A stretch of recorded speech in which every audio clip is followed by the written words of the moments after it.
बिस्मिल्लाहिर्रहमानिर्रहीम। अस्सलाम वालेकुम स्टूडेंट्स।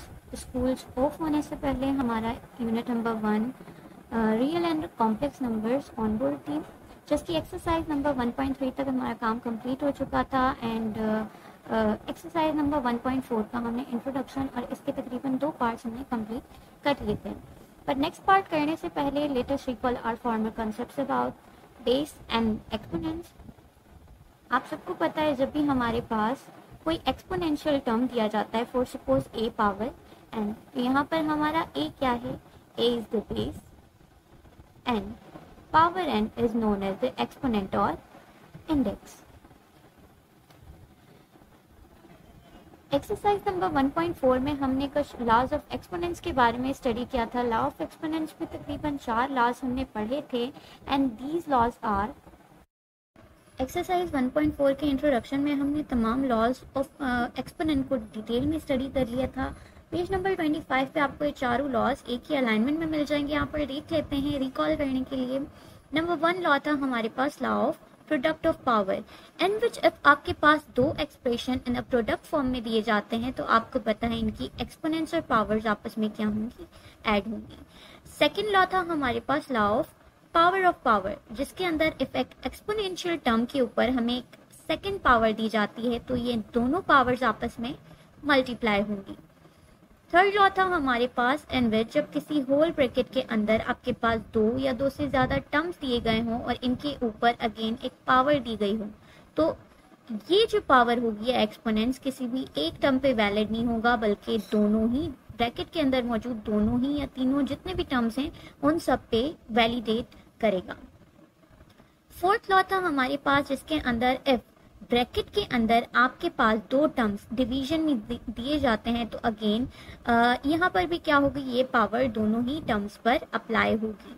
एक और यहाँ पर जो एक्स्ट्रा एक था पॉइंट, एक और लॉ हमारे पास, वो क्या था कि इफ आपके पास दो बेसेस आपस में सेम होती हैं और इनके पास पावर हो तो ये आपस, फॉर सपोज एक के ऊपर पावर है m एंड सेकंड के ऊपर पावर है n, जब दोनों ही ये एक्सपोनेंशियल टर्म्स आपस में डिवीजन में दिए गए होंगे तो इनकी पावर्स आपस में क्या हो जाएंगी, सब्ट्रैक्ट।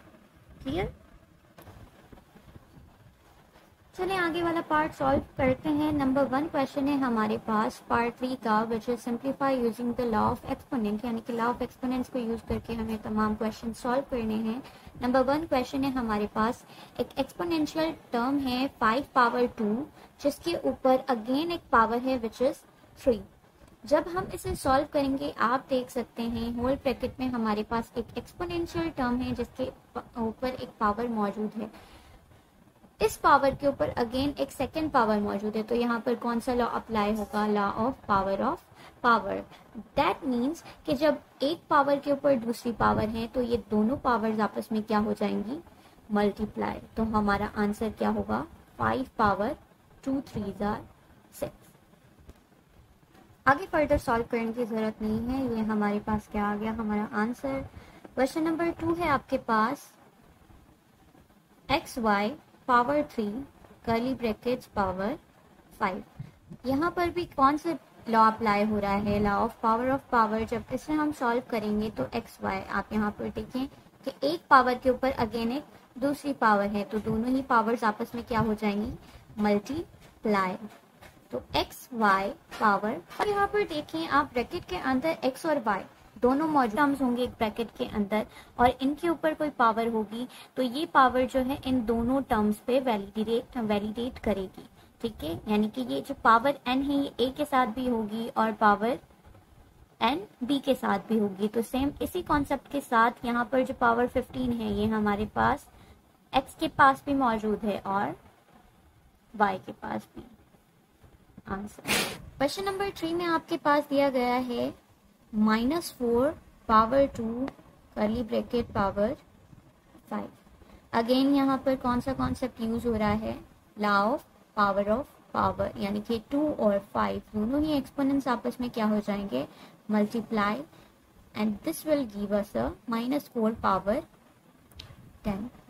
अच्छा, एक और कॉन्सेप्ट यहाँ पर, आप जब किसी नेगेटिव टर्म के ऊपर पावर एक इवन नंबर होगा तो उसका आंसर हमेशा क्या आएगा, ऑलवेज भी पॉजिटिव। और जब किसी नेगेटिव टर्म के ऊपर एक ऑड पावर होगी तो इसका आंसर भी क्या आएगा, नेगेटिव वैल्यू आएगी। किस तरीके से, फॉर सपोज आपके पास एक पावर है, एक टर्म है -2 जिसके ऊपर हम कोई इवन नंबर ले लेते हैं, फॉर सपोज हमने 2 ले लिया, ठीक है। तो इसे जब हम सॉल्व करते हैं तो -2 मल्टीप्लाइड बाय, आपको पता है यहाँ पर -2 कितने टाइम्स मल्टीप्लाई होगा, 2 टाइम्स, देन -2 मल्टीप्लाइड बाय -2, आपके पास आंसर क्या आ जाएगा, 2 2 ज़ा 4 एंड माइनस माइनस क्या हो जाएगा, प्लस। तो आपके पास जो वैल्यू आई वो क्या आई, वैल्यू ऑफ पावर क्या है आपके पास, एक पॉजिटिव वैल्यू है। लेकिन इफ यहाँ पर आपके पास एक नंबर है -2 जिसके ऊपर पावर हम कोई और नंबर ले लेते हैं, फॉर एग्जाम्पल 3, जब हम इसे 2 2 ज़ा 4 4 2 ज़ा 8, minus minus plus and again plus minus minus हो गया, तो यहाँ पर हमारे पास वैल्यू ऑफ पावर क्या है, एक नेगेटिव इंटीजर। -4 को फर्दर सॉल्व करने की जरूरत नहीं है क्योंकि हमें सिर्फ लॉ ऑफ एक्सपोनेंट्स को अप्लाई करना था, जो कि हमने apply, which is -3 power 3 and again इसके ऊपर एक पावर क्या है 3, यानी कि दोनों ही टर्म्स आपस में क्या हो जाएंगे, मल्टीप्लाई। इसी तरीके से -4 के ऊपर पावर क्या है 2 एंड देन अगेन इसके ऊपर पावर क्या है 3। जब ये दोनों टर्म्स आपस में हम इन्हें सॉल्व करते हैं तो हमारे पास आंसर आता है -3 पावर 3 3 ज़ा 9 एंड -4 पावर 2 3 ज़ा 6। आंसर हमारे पास b power 2 upon 5 4 bracket power 3। Again यहाँ पर law of power of question use हो रहा है। b के ऊपर पावर क्या है 2।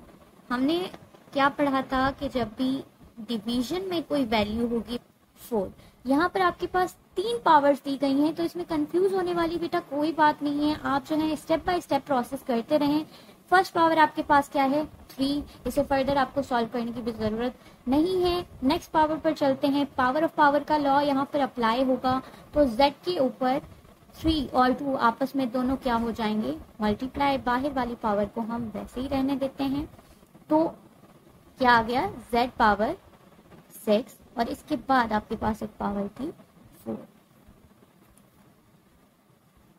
अच्छा, यहाँ पर देखें अगेन कौन सा लॉ अप्लाई होगा, लॉ ऑफ पावर। तो z के ऊपर पावर क्या है 6 एंड मल्टीप्लाइड बाय 4, तो आपके पास आंसर क्या आ जाता है z पावर 24। इंटरनल ब्रैकेट्स को हम पहले सॉल्व कर लेते हैं। यहाँ पर चारों m यहाँ पर क्या है, प्रोडक्ट की फॉर्म में है, यानी कि m multiplied by m power 2 multiplied by m power 3 multiplied by m power 4। Clear. इसके ऊपर अगेन एक पावर है 2 एंड अगेन एक पावर है 5। आप देख सकते हैं ये तमाम जो एक्सपोनेंशियल टर्म्स हैं आपस में क्या है, प्रोडक्ट में है, तो इनकी पावर्स क्या हो जाएगी, आपस में ऐड हो जाएगी। यहाँ पर पावर कुछ भी नहीं है, यानी कि पावर क्या है 1 plus 2 plus 3 plus 4, 1 plus 2 plus 3 plus 4, इसके ऊपर पावर 2 एंड देन पावर 5। जब हम इस टर्म को सॉल्व करेंगे तो हमारे पास आंसर आ जाएगा m पावर 10, जिसके ऊपर अगेन एक पावर है 2। जब इन दोनों को हम सॉल्व करेंगे तो हमारे पास आंसर क्या आएगा, यहाँ पर कौन सा लॉ अप्लाई हो रहा है बेटा, लॉ ऑफ पावर, यानी कि 10 और 2 आपस में क्या होंगे, मल्टीप्लाई। देन आपके पास एक पावर है 5, m पावर 10 2 ज़ा बेटा 20 एंड देन पावर आपके पास क्या है 5। देन m के ऊपर 20 और 5 दोनों ही क्या हो जाएंगे, मल्टीप्लाई। आपका आंसर होगा 100, m पावर 100। लास्ट क्वेश्चन, इस एक्सरसाइज का लास्ट क्वेश्चन है हमारे पास, विच इज दिस। इसे हम सॉल्व करते हैं बेटा।